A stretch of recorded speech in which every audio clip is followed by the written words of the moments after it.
one's time requires a delicate combination of sacrifice and passion.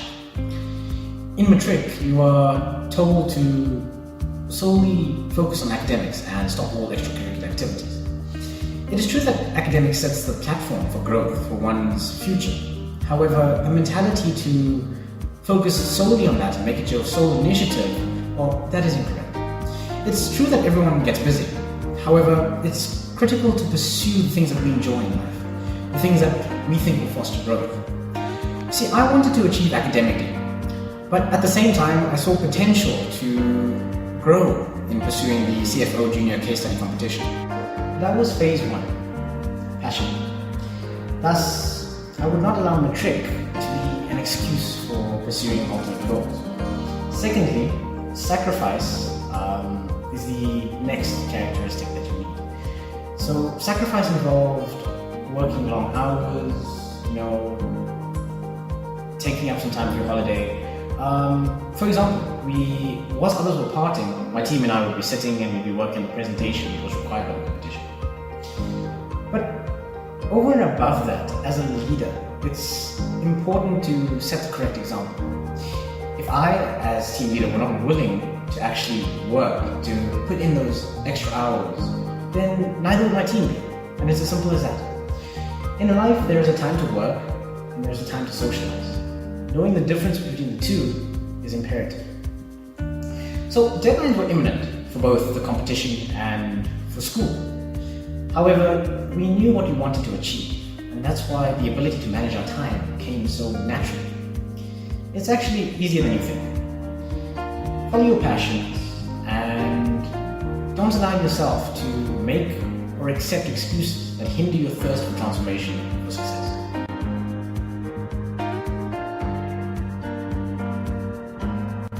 So the keys to success are not set in stone. General behaviors and attributes and personalities, those are what contribute to progression. So as aforementioned, sacrifice and passion are extremely critical. So perhaps sleeping less for maybe one night or 2 nights is preferred as to receiving a bad mark. Over and above that, hard work and persistence, well, that will ensure that you avoid burning out and you can continue that academic marathon. So it's also critical to work smart. So what that means is find easier ways for you to study. Find times that your body absorbs the knowledge at the most. So for me personally, that would be early parts of the morning. I'd like to study around 3 a.m. After that, after discovering these small little things, put them into practice and you'll automatically realize that your stress levels will decrease. So working smartly will also increase your entrepreneurial qualities. It'll grant you that eye for opportunity, or improve it rather. So what worked best for me was simply reminding myself of why I set those goals in the first place, why I wanted to achieve what I set out to achieve. So the thing is, most people can find motivation by simply recalling the reasons for why they set out, and why they had those ambitions in the first place. Also aim for the highest level possible, even those that seem impossible. Reason being, if you fall short, you will still achieve that standard, that level of excellence. So the final and perhaps the most important key for me is that of humility. See, I've always lived by the philosophy that others will do the boasting for you. And over and above that, humility allows us to acknowledge that there's room for improvement. And that will channel us towards greater success.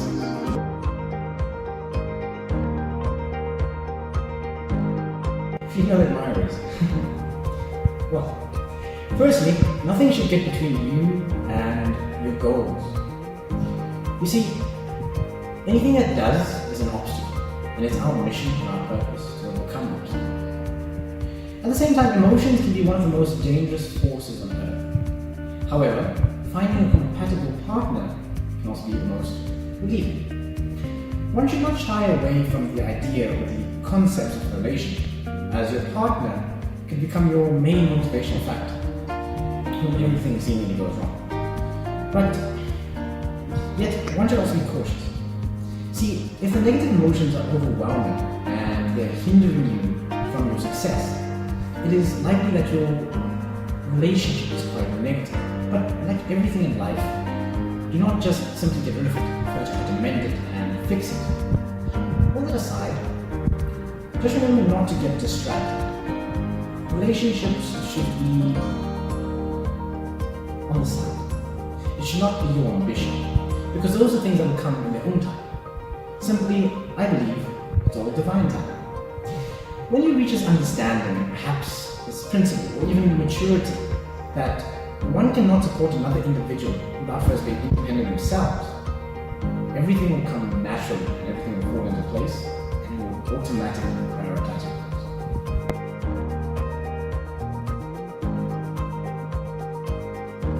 I've held several leadership positions.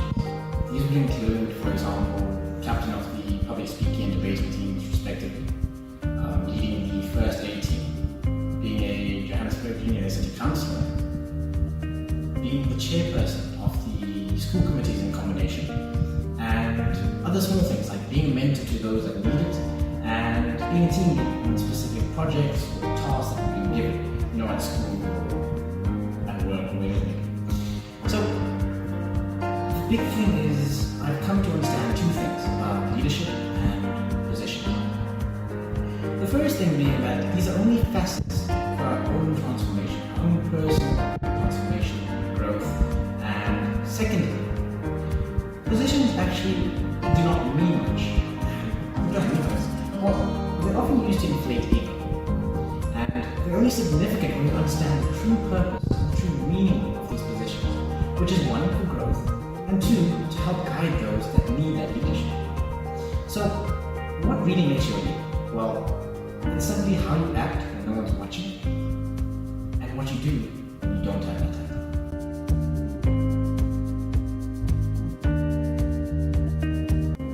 As a leader, you bear the responsibility of the performance and the achievements of the team. This is often seen as an overwhelming liability, but it should be seen as an opportunity, as it allows you to show the world who you are and what you stand for. If you live your life attempting to achieve the highest levels of success, this will be shown and portrayed through your leadership and the actions of your team. As a leader, you are tasked with uniting various personalities and characters to attain synergy and achieve the end goal. In a team, not everything runs smoothly, not everything flows smoothly, especially when there's conflict and dispute. That all hinders progression. Thus, it is important to remind the team of what we initially desired to achieve, whilst concurrently attempting to satisfy all parties by using the best portions of each idea to formulate an exemplary plan. So, conflict can actually be seen in a positive light, such as brainstorming.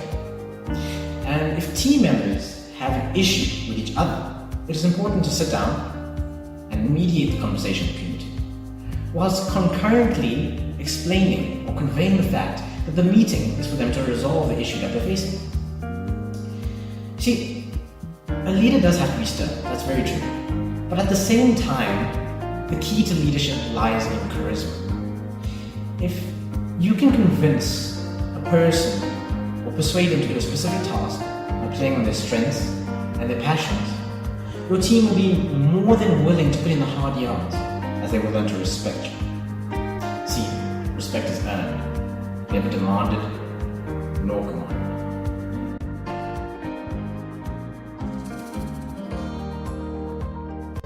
The first would be humility. I would like to think that I possess certain traits that contribute to humility. Essentially, I'm never satisfied in my performance.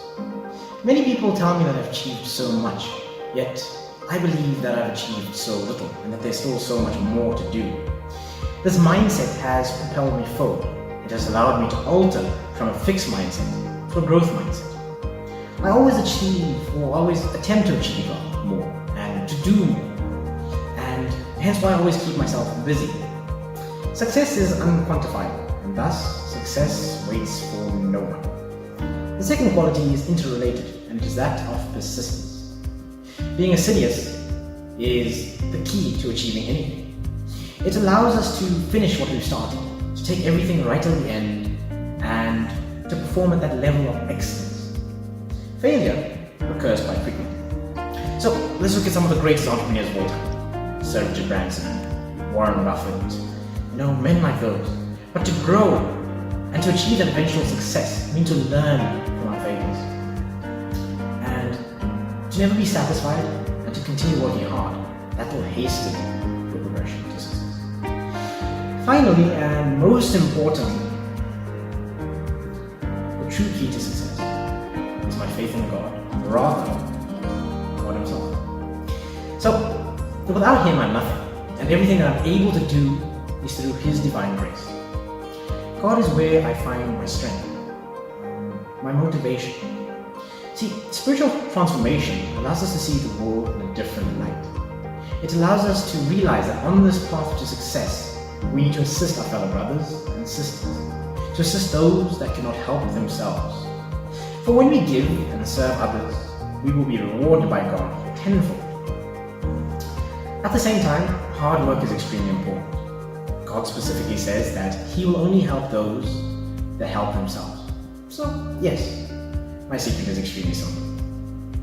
Put all your faith in God, work hard, be humble, and all will fall in place.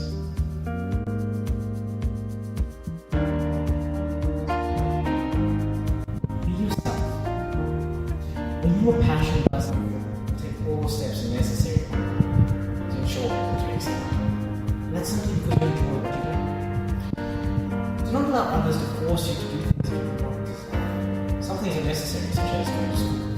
But if you can find positivity in those compulsory activities, you will excel at it.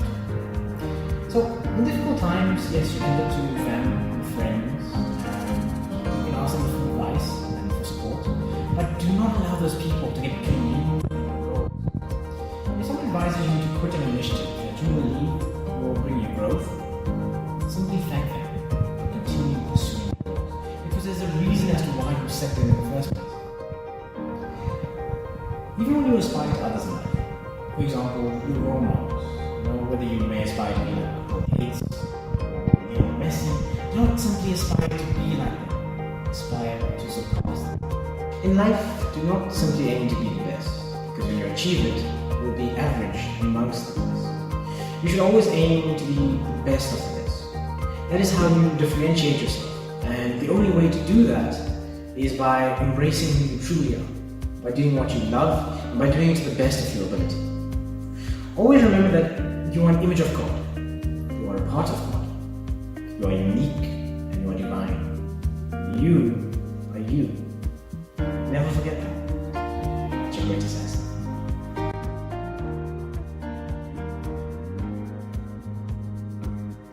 We should desire to be where we want to be in 10 years. And therefore, in 10 years' time, we should desire to be the individual that we believe we will be in the following 10 years. Always be hungry for success, and you will achieve more than you thought possible. Nothing is impossible. It all comes down to your mindset.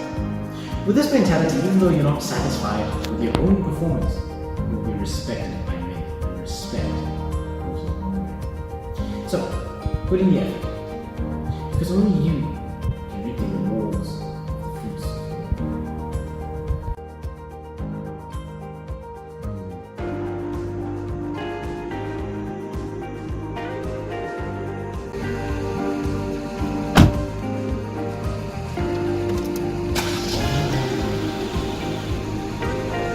I sincerely hope what I've said has been of some assistance.